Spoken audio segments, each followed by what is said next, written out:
ओम शांति। 28 दिसंबर 2022 के ईश्वरीय महावाक्य। पहले सुनते हैं मुरली के मुख्य पॉइंट्स। बाबा ने कहा, तुम्हारी बुद्धि में सदैव यही रहे, हम गॉड फादर के स्टूडेंट हैं। यह पढ़ाई पढ़कर पहले हम बाबुल के पास जाएंगे, फिर पढ़ाई अनुसार जाकर नई दुनिया में पद पाएंगे। यह बेहद की बहुत ऊंची पढ़ाई है। बाकी तो सब पाई पैसे की है। एक जन्म पढ़ने से ही तुमको हीरे जवाहरात मिल जाते हैं। तो इस पढ़ाई की कितनी कदर रहनी चाहिए। अगर कोई कहे कि बाबा हम तो समझ गए हैं परंतु किसको समझा नहीं सकते, तो इसका अर्थ है तुमने खुद भी नहीं समझा। जितना खुद समझा हुआ है उतना ही पद पाएंगे। फिर बाबा ने कहा, तुम अभी नरकवासी से स्वर्गवासी बन रहे हो। यह घड़ी घड़ी याद पड़ना चाहिए, तभी तुम्हारे दिमाग में खुशी चढ़ेगी। परंतु शादी आदि में जाने से बहुत बच्चे भूल जाते हैं। सारा दिन बुद्धि में स्वदर्शन चक्र फिरता रहे। गफलत नहीं करनी चाहिए। छोटे बच्चों को भी यह विद्या सिखलाते रहो। शिव बाबा की याद दिलाते रहो। सर्विस कर सबूत देना है। अगर दूसरों को आप समान नहीं बनाया तो वह सर्विसेबल नहीं ठहरे। ब्राह्मणियों को हर एक के ऊपर मेहनत करनी है, तभी तो इजाफा मिलेगा। और लास्ट में बाबा ने कहा, फालतू बातों में टाइम वेस्ट नहीं करना चाहिए। तुम्हें तो सब पर रहम करना है, महादानी बनना है। जो भी आए उनको कुछ न कुछ समझाते रहो। बहुत मीठा बोलना है, कभी कोई कड़वा बोल ना निकले। और अब सुनते हैं महावाक्यों को विस्तार से। मुरली का सार। मीठे बच्चे, बेहद के बाप से तुम बहुत ऊंची पढ़ाई पढ़ रहे हो। बुद्धि में है पतित पावन गॉड फादर के हम स्टूडेंट हैं। नई दुनिया के लिए पढ़ रहे हैं। प्रश्न, रूहानी गवर्नमेंट से इजाफा किन बच्चों को मिलता है? उत्तर, जो बहुतों को आप समान बनाने की मेहनत करते हैं, सर्विस का सबूत निकालते हैं, उन्हें रूहानी गवर्नमेंट बहुत बड़ा इजाफा देती है। वह भविष्य 21 जन्मों के लिए उच्च पद के अधिकारी बनते हैं। ओम शांति। बाप कहते हैं बच्चों को कि मेरे द्वारा तुम मीठे मीठे बच्चे पढ़ाई पढ़ रहे हो। यह पढ़ाई है ही नई दुनिया के लिए। और कोई ऐसा कह ना सके कि हम नई दुनिया के लिए पढ़ रहे हैं। जितना अच्छी रीति पढ़ेंगे उतनी प्रारब्ध 21 जन्मों के लिए तुम्हारी जमा हो जाएगी। बेहद के बाप से बेहद की पढ़ाई पढ़ रहे हैं। यह बेहद की बहुत ऊंची पढ़ाई है। बाकी तो सब पाई पैसे की पढ़ाई है। तो इस बेहद की पढ़ाई में जितना तुम पुरुषार्थ करेंगे उतना उच्च पद पाएंगे। तुम्हारी बुद्धि में सदैव यह बातें रहनी चाहिए कि हम पतित पावन गॉड फादर के स्टूडेंट हैं और नई दुनिया के लिए पढ़ रहे हैं। तो तुमको कितना अच्छा पुरुषार्थ करना चाहिए कि हम पढ़कर पहले बाबुल के पास जाएंगे, फिर अपनी अपनी पढ़ाई अनुसार जाकर नई दुनिया में पद पाएंगे। वह है लौकिक पढ़ाई। यह है पारलौकिक पढ़ाई, अर्थात परलोक के लिए पढ़ाई। यह तो पुराना पतित लोक है। तुम जानते हो हम नरकवासी से स्वर्गवासी बन रहे हैं। यह घड़ी घड़ी याद पड़ना चाहिए, तब तुम्हारे दिमाग में खुशी चढ़ेगी। शादी आदि में जाने से बहुत बच्चे भूल जाते हैं। पढ़ाई कभी भूलना नहीं चाहिए और ही खुशी रहनी चाहिए। हम भविष्य 21 जन्मों के लिए स्वर्ग के मालिक बनते हैं। जो अच्छी तरह बहुतों को आप समान बनाते हैं वह फिर जरूर उच्च पद पाएंगे। यह राज और कोई की बुद्धि में बैठ ना सके। सर्विस करने का भी अक्ल होता है। डिपार्टमेंट अलग अलग होती हैं। स्लाइड बनाने वालों को भी बाबा कहते हैं कि स्लाइड एक ही साइज में हो जो कोई भी प्रोजेक्टर में चल सके। पहले पहले स्लाइड हो परम पिता परमात्मा से तुम्हारा क्या संबंध है, तो वे समझ जाएं कि परम पिता परमात्मा हमारा बाप है, उनसे वर्षा क्या मिलता है। फिर दिखाना है त्रिमूर्ति ब्रह्मा द्वारा हमको यह सूर्यवंशी पद मिलता है। तुम भी पुरुषार्थ कर रहे हो नई दुनिया के लिए। अभी तुम हो संगम पर, पावन दुनिया बनाते हो। तुम्हारी बुद्धि में अब स्मृति आ गई है। बरोबर हम 5000 वर्ष पहले देवी देवता थे, फिर राज्य गंवाया। बाकी यह राजाई आदि लेते हैं, यह सब हद की बातें हैं। तुम्हारी है बेहद की लड़ाई। श्रीमत पर तुम 5 विकार रूपी रावण के साथ लड़ते हो। तुम जानते हो ड्रामा में हार जीत का पार्ट है। हर 5000 वर्ष के बाद यह ड्रामा का चक्र फिरता है।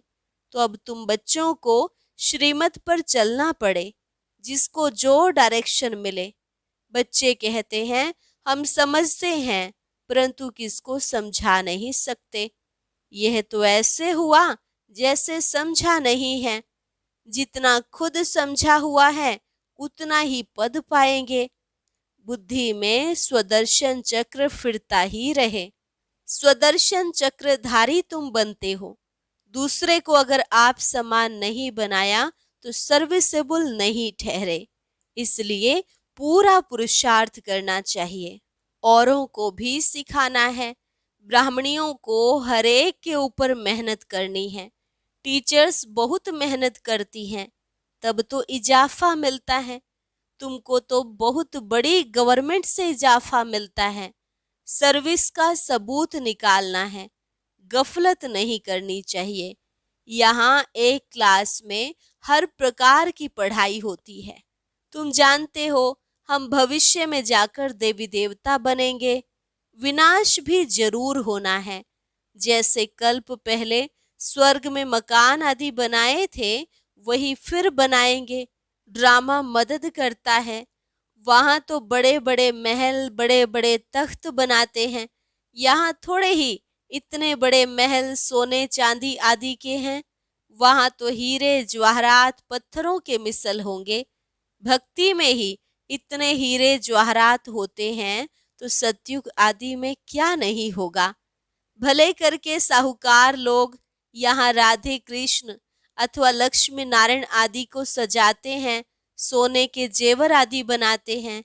बाबा को याद है एक सेठ था, उसने बोला लक्ष्मी नारायण का मंदिर बनाता हूँ, उसके लिए नए जेवर बनाने हैं। उस समय तो बहुत सस्ता ही थी, तो सतयुग में क्या होगा। भक्ति मार्ग में बहुत माल थे, सो सब लूट कर ले गए। अब तुम बच्चों को सारा मालूम पड़ गया है। यह पढ़ाई है बहुत ऊंची। छोटे छोटे बच्चों को भी सिखलाना चाहिए। राज विद्या के साथ यह भी विद्या देते रहो। शिव बाबा की याद दिलाते रहो। चित्रों पर समझाओ। बच्चों का भी कल्याण करो। शिव बाबा स्वर्ग का रचयिता है। तुम शिव बाबा को याद करेंगे तो स्वर्ग के मालिक बनेंगे।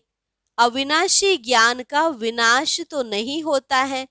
थोड़ा भी सुनाने से राजधानी में आ जाएंगे।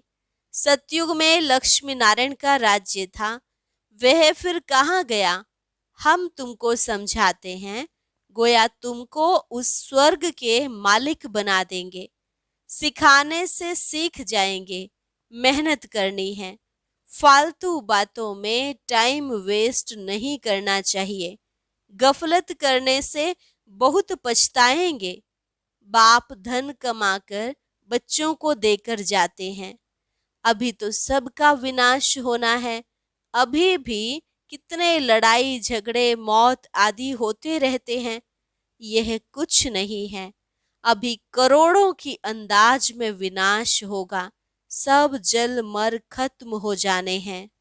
कब्रिस्तान बनना है, तब फिर परिस्तान बनेगा। कब्रिस्तान तो बड़ा है, परिस्तान तो छोटा होगा। मुसलमान भी कहते हैं सब कब्र दाखिल हैं। खुदा आकर सबको जगाते हैं और वापस ले जाते हैं। इस समय सब आत्माएं कोई न कोई रूप में हैं। कब्र में शरीर पड़ा है, बाकी आत्मा जाकर दूसरा शरीर लेती है। इस समय माया ने सबको कब्र दाखिल कर रखा है। सब मरे पड़े हैं, खत्म होने वाले हैं। इसलिए किसी से दिल नहीं लगानी, दिल लगानी है एक के साथ। आखरीन में तुम्हारा सबसे ममत्व मिट जाएगा। एक बाप को याद करना है बस। तुम समझते हो हम यह पढ़ाई भविष्य 21 जन्मों के लिए पतित पावन बाप के द्वारा पढ़ रहे हैं। परम पिता परमात्मा मनुष्य सृष्टि का बीज रूप चैतन्य है। आत्मा भी चैतन्य है। जब तक आत्मा शरीर में ना आए तो शरीर जड़ है, आत्मा ही चैतन्य है। अभी आत्मा को ज्ञान मिला है। हर एक आत्मा में अपना अपना पार्ट नूंधा हुआ है। हर एक की एक्ट अपनी अपनी है। वंडरफुल ड्रामा है। इसको कुदरत कहा जाता है। इतनी छोटी सी आत्मा में कितना पार्ट नूंधा हुआ है। यह रूहानी बातें जो सुप्रीम रूह बैठ तुमको समझाते हैं, सैर कराते हैं, यह भी ड्रामा बना हुआ है। जो ड्रामा में नूंद है उसका साक्षात्कार कराते रहते हैं। भले खेल पहले से ही अनादि बना हुआ है, परंतु मनुष्य नहीं जानते यह अनादि है। तुम तो सब कुछ जानते हो। जो कुछ होता है एक सेकंड के बाद वह पास्ट हो जाएगा। जो पास्ट हो जाता है तुम समझते हो यह ड्रामा में था। बाप ने समझाया है सतयुग से लेकर क्या क्या पार्ट हुआ है। यह बातें दुनिया नहीं जानती। बाप कहते हैं मेरी बुद्धि में जो नॉलेज है वह तुमको दे रहा हूं। तुमको भी आप समान बनाता हूं। यह तो जानते हो सारी दुनिया भ्रष्टाचारी है। अब पहले पहले पावन बनना और बनाना है। तुम्हारे सिवाय कोई पवित्र बना न सके। अब बाप की श्रीमत पर चल, दैवी गुण धारण करने हैं। बहुत मीठा बोलना है। कोई भी कड़वा बोल ना निकले। सब पर रहम करना है। तुम सबको सिखला सकते हो। भगवान वाच मन मना भव। उन्हों को यह पता नहीं है कि भगवान कौन है और उसने कब गीता सुनाई। तुम अभी समझते हो भगवान वाच अशरीरी बनो। देह के सब धर्म, मैं मुसलमान हूँ, पारसी हूँ, यह सब छोड़ दो। यह कौन कहते हैं आत्माएं तो सभी आपस में भाई भाई हैं, एक बाप के बच्चे हैं। आत्माएं अपने भाइयों को समझाती हैं कि बाप कहते हैं मामेकम याद करो तो तुम मुक्ति धाम में जाएंगे। सब निर्वाण धाम जाने वाले हैं। 2 अक्षर भी याद कर समझाना चाहिए। भगवान सबका एक है। श्री कृष्ण तो हो न सके। अब बाप कहते हैं देह के सभी धर्म त्याग, मामेकम याद करो। आत्मा प्रकृति का आधार लेकर यहाँ पार्ट बजाती है। क्राइस्ट के लिए भी कहते हैं कि अभी वह बेगर है, सभी की पुरानी जुती है। क्राइस्ट ने भी जरूर पुनर्जन्म लिया होगा, अभी तो लास्ट जन्म में होगा। इन मैसेंजर्स को भी बाप ही आकर जगाते हैं। पतितों को पावन बनाने वाला एक ही बाप है। सभी को पुनर्जन्म लेते लेते नीचे आना ही है। अभी कलयुग का अंत है, आगे चलकर यह भी मानेंगे। आवाज निकलेगा कि बाप आया हुआ है। महाभारी लड़ाई में भगवान का नाम है ना, परंतु नाम बदली कर दिया है। विनाश और स्थापना, यह तो भगवान का ही काम है। बाप ही आकर स्वर्ग के द्वार खोलेंगे। तुम बुलाते हो बाबा आओ, आकर बैकुंठ का द्वार खोलो। तुम्हारे द्वारा बाप आकर द्वार खोलते हैं। तुम्हारा नाम बाला है शिव शक्ति पांडव सेना। तुमको पांडव क्यों कहते हैं? क्योंकि तुम रूहानी पंडे हो, स्वर्ग का रास्ता बताते हो। बाप बैठ सभी शास्त्रों का सार बताते हैं। इन बातों को समझेंगे वही जिन्होंने कल्प पहले समझा है। हम आत्माएं पंडे हैं, सबको शांति धाम में ले जाएंगे, फिर सुख धाम में आना है। दुख धाम का विनाश होना है। इसके लिए यह महाभारत लड़ाई है। तुम्हारी बुद्धि में सारी डिटेल है।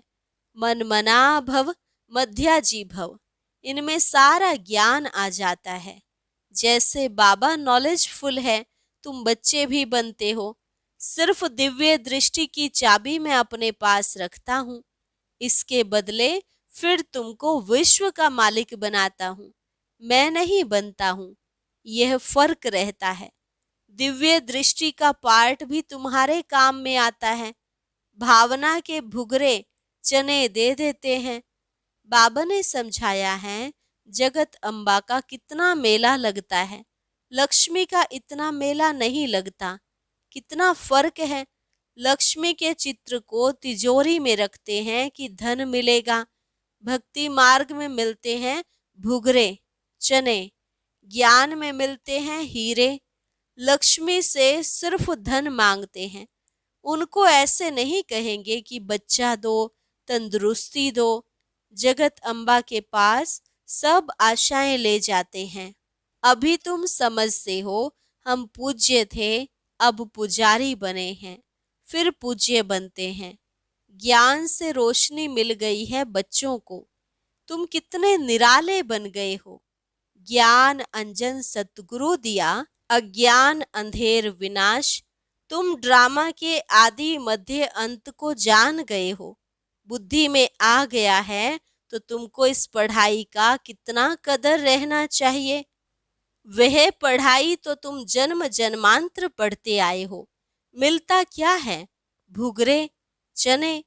यह पढ़ाई एक जन्म पढ़ने से तुमको हीरे जवाहरात मिलते हैं। अब पुरुषार्थ करना तो तुम बच्चों का काम है। नहीं पढ़ते हैं तो इसमें टीचर क्या करेंगे? कृपा की तो यहाँ बात ही नहीं। संगम पर देवताओं की सारी राजधानी स्थापन हो रही है। योग बल से तुम अपने विकर्मों का विनाश करते हो और ज्ञान बल अर्थात नॉलेज से तुम कितना उच्च बनते हो। ज्ञान सागर और ज्ञान नदियों द्वारा स्नान करने से सद्गति होती है। बच्चों को समझाने की युक्तियां मिलती रहती हैं। ड्रामा प्लान अनुसार जो कल्प पहले समझाया है वही समझाते रहते हैं। बच्चे भी नंबरवार आते रहते हैं। ब्राह्मण कुल की वृद्धि होनी ही है। तुम बच्चों को महादानी बनना है। जो कोई आए उनको कुछ न कुछ समझाते रहो। शंख ध्वनि करनी है। यहाँ जितनी तुम धारणा कर सकते हो उतनी घर में नहीं होती। शास्त्रों में भी मधुबन का गायन है, वहाँ मुरली बजती है। अच्छा, मीठे मीठे सिकिलधे बच्चों प्रति मात पिता बाप दादा का याद प्यार और गुड मॉर्निंग। रूहानी बाप की रूहानी बच्चों को नमस्ते।